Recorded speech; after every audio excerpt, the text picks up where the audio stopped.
नमस्कार दोस्तों, आप सभी लोगों का एक नई वीडियो में हार्दिक स्वागत है। आज का प्रश्न लिया गया है वर्गमूल पर आधारित।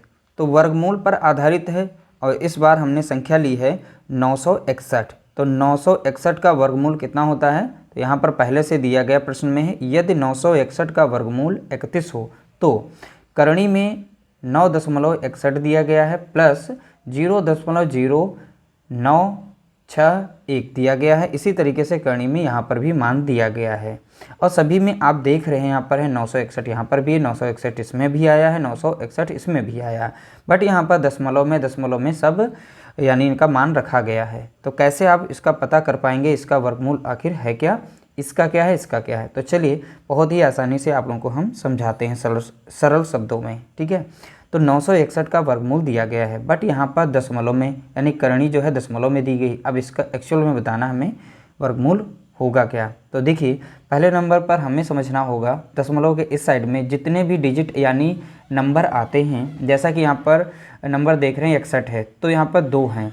2 क्या है? सम संख्या है, यानी 2 हमारी जो होती है सम होती है। तो यहाँ पर सम में अंक आए हुए हैं। तो यहाँ पर देखेंगे 4, जो 4 अगर देखें नंबर तो वो सम में आते हैं। तो यहाँ पर देखिए जो वर्ग होता है निकालने के लिए तो वो 2 के पेयर में होते हैं, तो 4 के पेयर में होंगे या फिर 6 के पेयर में होंगे, इस तरीके से अंक आते हैं। ठीक है, तो यहाँ पर दशमलव के साइड में 2 हैं, तो जब इसका वर्गमूल बनाएंगे तो यहाँ पर दशमलव के इस साइड में हमारी वैल्यू बचेगी एक संख्या, यानी जस्ट इसकी हाफ। जैसे इस साइड में 4 हैं तो यहाँ पर दशमलव में अगर इसका वर्गमूल निकालेंगे तो 2 अंक में बचेंगे, क्योंकि 4 का हाफ कितना होता है? 4 का आधा होता है 2 में। तो यानी 2 संख्याओं तक यहाँ पर हमारा वर्गमूल बनेगा। जैसे यहाँ पर है 6, ठीक है, तो 6 का आधा हो जाएगा 3, तो 3 संख्याओं तक हमारा वर्गमूल इसका बन के आएगा। तो चलिए सबसे पहले इसका निकालते हैं, फिर इसका, फिर सॉल्व करते हैं, फिर फाइनल आंसर बताते हैं इसका क्या होगा।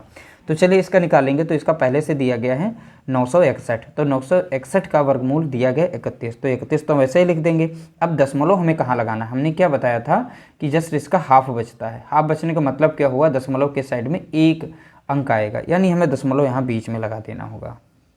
ठीक है, अगला हमारा यहाँ पर करणी दिया गया है, इसका हाफ बनाएंगे तो फिर से हम 31 तो लिखेंगे। अब हमें ध्यान देना है जस्ट इसके हाफ बनेंगे 2, यानी कि यहाँ पर कितना बन जाएगा हमारा?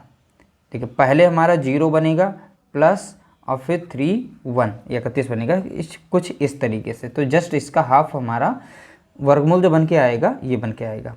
अगला हमारा है यहाँ पर देखेंगे, यहाँ पर टोटल मिल रहे हैं आप लोगों को 6 मिल रहे हैं। तो 6 में देखेंगे तो कितना बन जाएगा? इसका 3 बनेगा, तो 3 तक लेके आ सकते हैं। तो 0 पहले 0 लगा देंगे फिर 31 लिखेंगे, क्योंकि वर्गमूल इसका 31 ही है, इसमें कोई हम चेंज नहीं करते हैं क्योंकि सभी में वर्गमूल वही दिया है। बस यहाँ पर दशमलव का इधर उधर हेराफेरी चल रहा है।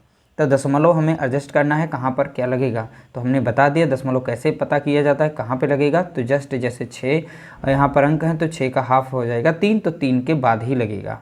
ठीक है, तो इस तरीके से मैंने लगा दिया। अब इन्हीं में सबको जोड़ देते हैं। तो यहाँ पर दशमलव के नीचे रखना है, इस तरीके से लिख दिया मैंने इस नंबर को यहाँ पर। अब इसको लिखते हैं यहाँ पर 3.1। अब इन सभी को हम आपस में जोड़ देते हैं तो यहाँ पर बचेगा 3 1 हो गया 4, यहाँ पर 3 1 हो गया 4, दशमलव के नीचे दशमलव, 3 के नीचे 3। तो ये देख सकते हैं यानी 3.441, तो 3.441 ये आंसर निकल चुका है। ठीक है, तो ये बहुत ही सिंपल था। तो यहाँ पर जो रूल बताए गए हैं उन रूल्स को ध्यान रखिएगा, आप बहुत आसानी से जो है ऐसे प्रश्न सॉल्व कर पाएंगे। उम्मीद करते हैं आप लोगों को वीडियो पसंद आई होगी। वीडियो पसंद आई तो प्लीज़ वीडियो को लाइक करिएगा, शेयर करिएगा।